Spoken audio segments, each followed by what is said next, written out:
લોકોને જાગૃત કરવા પતંગ સાથે સુરત પોલીસનો એક પેગામ, જ્યાં ચાઇનીઝ દોરી પર પ્રતિબંધના સ્લોગનવાળી વિશાળ પતંગ સાથે જાગૃતિ અભિયાન હાથ ધરાયું।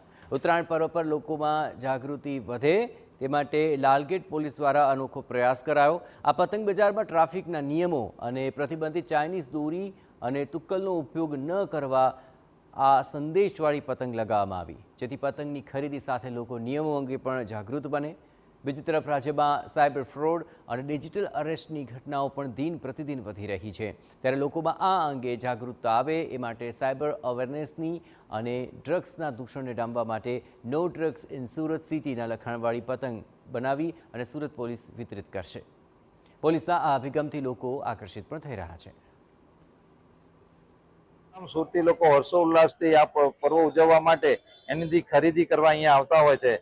તો એ ખરીદી વખતે અમારા જે પોલીસનો પ્રોપર બંદોબસ્ત ગોઠવવામાં આવેલો છે અને પોલીસની ડ્યુટીની સાથે સાથે પ્રજાને જે અમારે સંદેશો આપવો છે એના અનુસંધાને અમે સ્પેશિયલ આવા પતંગો બનાવેલા છે, જેની ઉપર સાયબર ક્રાઇમ અવેરનેસ છે, no drugs in Surat city છે, પછી ટ્રાફિકના નિયમોનું પાલન કરવા જેવા વિષયોને સાંકળીને અમે અલગ અલગ પતંગો બનાવેલા છે।